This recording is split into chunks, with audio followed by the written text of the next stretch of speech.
only very few of the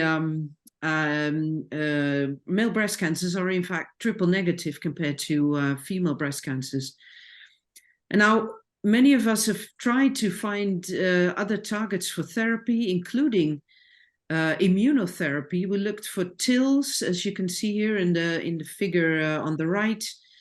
So the immune infiltrate in male breast cancers is really, really low, excluding basically the option of immunotherapy for men as a reasonable option. So we keep getting back to the endocrine treatments as the mainstay of the male breast cancer treatments. And we know from other studies that the risk factors involved maybe the balance or the disbalance, if you will, between estrogens and androgens. As you will know, in men, there's a little bit of estrogen present as well as similarly to women having a little bit of androgen present. But it's the balance which is probably important in male breast cancer. And this balance is disturbed slightly in hypogonadism, obesity, and liver disease, with a skewed balance towards the estrogens. Also, previous malignancies like prostate cancer are a risk factor. This might be due to the fact that there is a shared genetic susceptibility there, particularly for BRCA2 mutation carriers, but it might also be because of the prostate cancer treatments, which of course suppress the androgens, affecting the balance between estrogens and androgens in prostate cancer patients as well. And I think increasingly important is the transgender population, with the male to female transgenders having an increased risk for breast cancer compared to men. And while the female to male transgenders do sort of lose a bit of their risk compared to non-transgender women, they do maintain an incredibly increased risk compared to healthy men. So what about the genetic susceptibility? We know that in male breast cancer patients, the BRCA mutations are more commonly present than in a general population. It's up to 20% that we find a BRCA1 or BRCA2 mutation. Particularly the BRCA2 mutations are more common. But still, with a BRCA mutation, the lifetime risk of developing male breast cancer is relatively low. And one of the next speakers will talk about this in more detail. So the current treatment is, again, similar to the treatment in women with regards to the local setting. We don't have any prospective randomized data with regards to radiotherapy or surgery like we have in women. And with regards to the systemic treatment, it's subtype based, similar to that in women. But we know that the chemotherapy is probably less effective because of its indolent ER-positive character. Chemotherapy is probably less effective in male breast cancer than in women. So the endocrine treatment remains the backbone in early and in the metastatic setting, with tamoxifen conferring benefit for survival. We know that from one of the very rare randomized trials performed by Rheinisch in Germany, they compared tamoxifen to aromatase inhibition monotherapy, which did not work very well. It actually was worse, probably because of the testicular feedback loop. And aromatase inhibition with gonadal suppression was actually too toxic for men. So we keep coming back to tamoxifen. But there's an issue there because we know that it's difficult for men to be compliant with this treatment. So in the International Male Breast Cancer Program, part of that was also a prospective registry. And we recently published about the quality of life data at baseline for these men. We developed a specific quality of life tool for men with breast cancer for this study. And it turned out that baseline quality of life for men is not worse compared to women with breast cancer.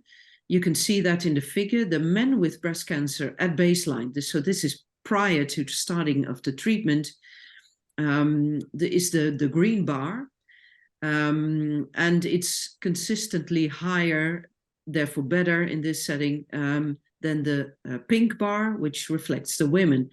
The blue bar is actually a normative male population without cancer. And well, I'm not sure whether we conclude too much from that because it wasn't a comparative study, but it seems that the men at baseline with breast cancer are not worse off than the general male population. But of course, we are eagerly awaiting the data from the quality of life during the treatment, because we know for a fact that there are side effects due to tamoxifen reported in these patients, with up to 50% of them reporting unacceptable libido loss, weight gain, hot flashes, and mood alterations, resulting in the end in discontinuation at an early stage of the treatment in up to nearly 50% of cases. So, and this actually affects the survival as well. Also, this is not a randomized trial. That would be, of course, unethical to perform, but this is a trial, an observing trial of men who stopped taking the tamoxifen versus male breast cancer patients who do continue the tamoxifen. And we see a considerable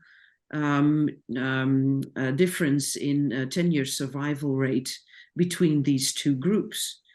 So really, it is very important that we have our focus on more tolerable endocrine treatments for this population.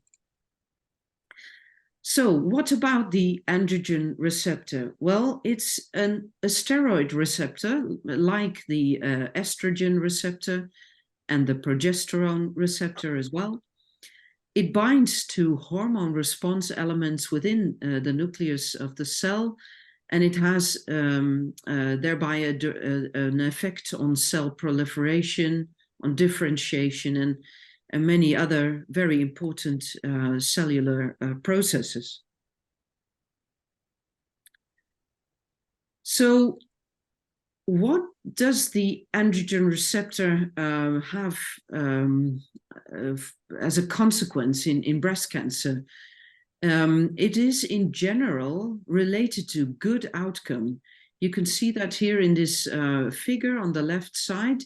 The orange dots are good outcome. The blue dots, which are much less prominent in this figure, those are dots implying a worse outcome. So the presence of the androgen receptor in general is very good. It relates to good outcome. But there is a variation between the breast cancer subtypes, and we particularly see a poorer outcome in HER2 positive, ER negative disease. The size of the dot is actually the size of the statistic significance. Now, how do we measure the androgen receptor? The standard measurement of the androgen receptor is by means of immunohistochemistry. Again, much like the estrogen receptor, we usually perform a biopsy to do this, but we can also use the FDG PET, and I'm not sure whether you can see the pictures actually, because in my screen it's not shown fully because of our own presence. Anyway, so the FDG PET, I'm sorry, the FDHT PET is a particular PET scan reflecting the androgen receptor throughout the body. So it's a whole body measurement of the androgen receptor versus a biopsy, which is obviously only of one location. We can use this to see where the metastases are, but we can also use this as a functional measurement of, for instance, androgen receptor blockade. And in this study that was performed by my group a couple of years ago, we treated 21 breast cancer patients with bicalutamide, which is an androgen receptor blocker. These patients had either ER positive or ER negative disease. But we saw in this study that the use of the bicalutamide could sort of blow away the presence or the visualization of the metastases. Here you can see them lighting up, for instance, in the pelvic region, and they disappear after treatment with the bicalutamide. But there was an issue there as well, because we saw clearly a difference between estrogen receptor positive and estrogen receptor negative breast cancers. There was far more androgen receptor blockade on the serial FDHT PET in estrogen receptor negative breast cancers compared to estrogen receptor positive breast cancers. You can see that here in this figure. The change during treatment was much greater in this setting than in the estrogen receptor positive group. But you would say, this is interesting, but we did not see a clear relation to response to the treatment, probably because it was a small treatment, but we thought maybe there's a role of the subtype there as well.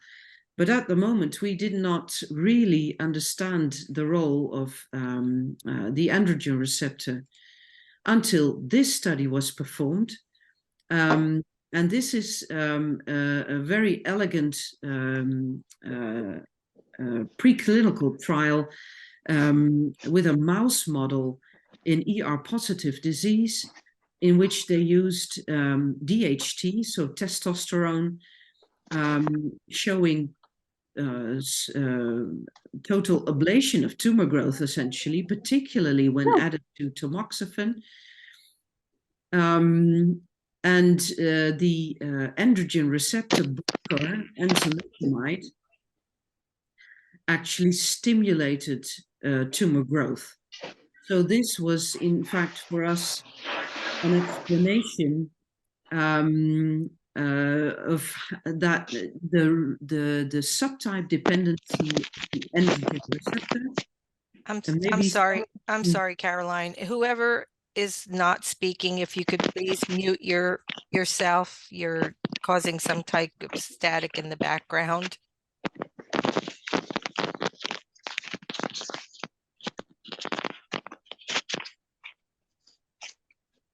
Maybe no. Yeah. Go ahead. So, do you want me to continue? Yes, go ahead. Okay.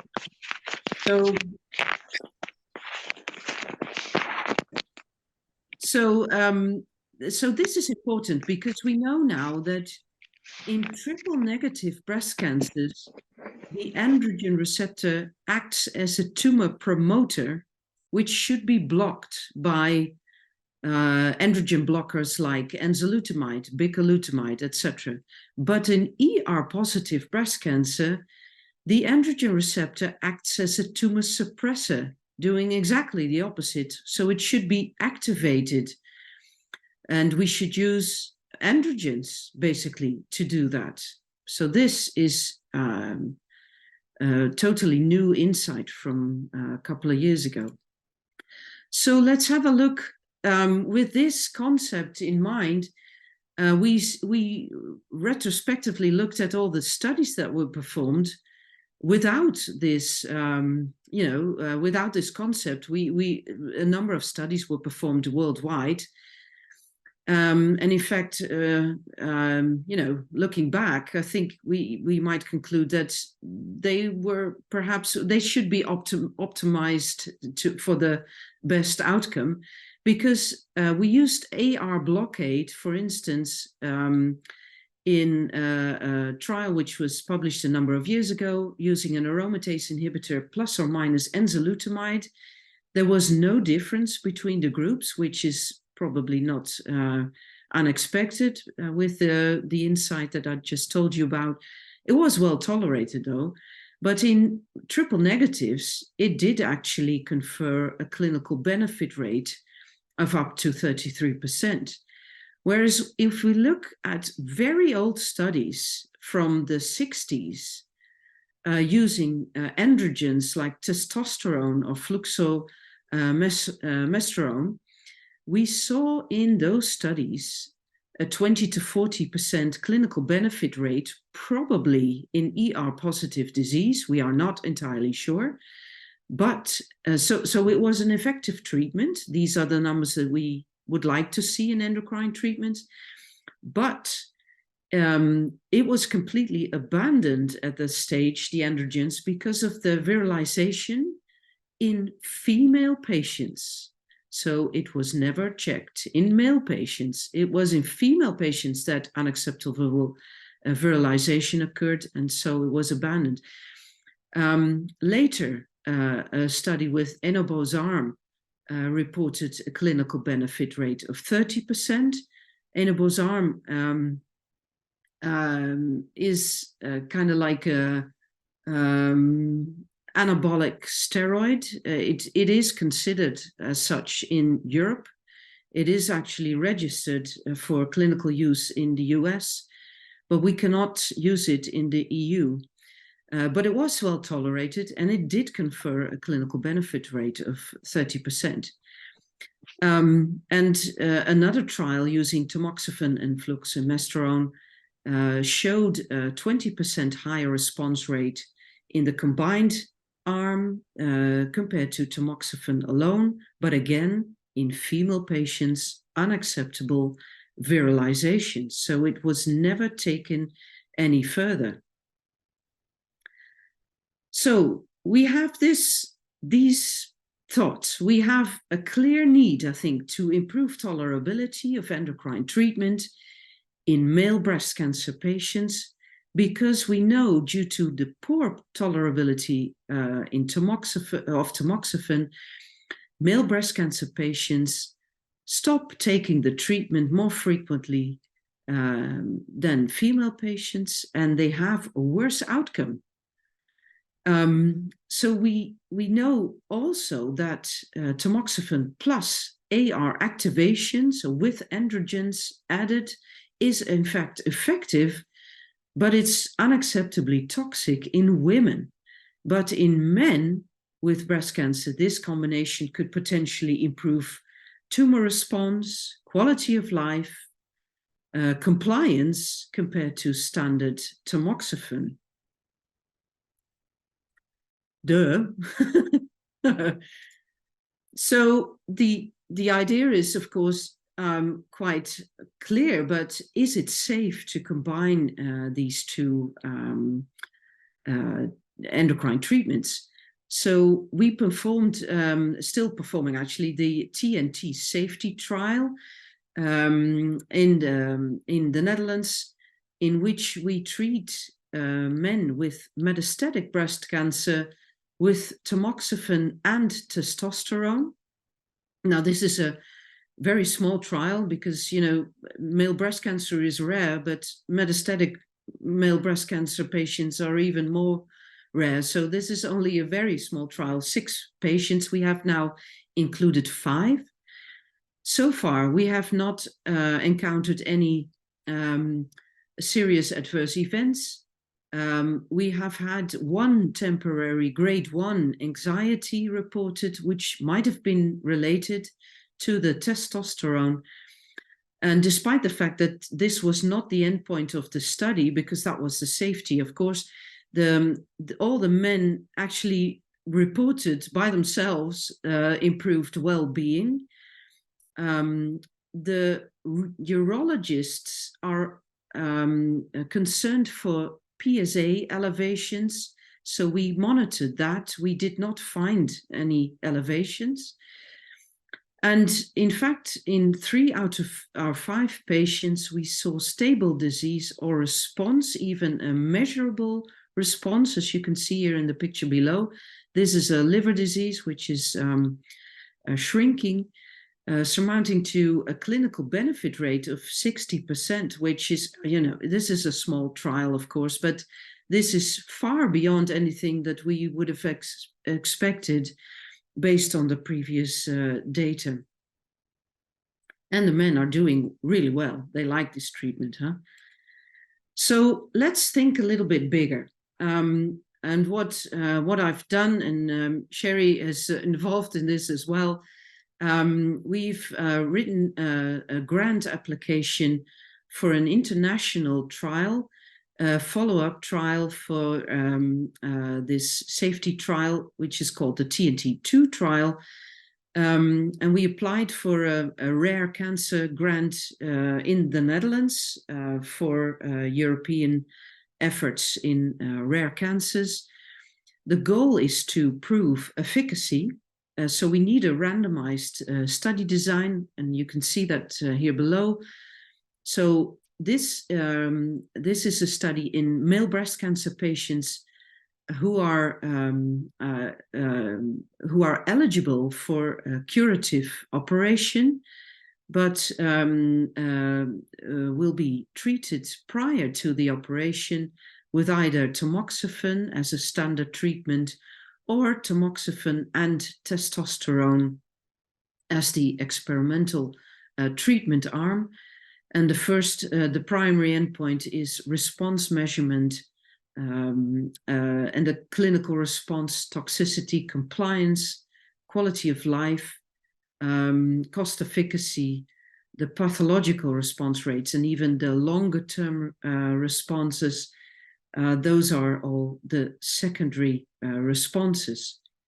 So this is an international effort. So we need nearly 240 male breast cancer patients for this. It will be a long-term trial, of course, in a rare cancer. This is inevitable. We start within the EU, or hopefully we'll start, because we haven't had feedback from the funding agency yet. We expect this to come in at the end of November. So hopefully we will get this grant. That would be extremely exciting, because I think, these are my last slides.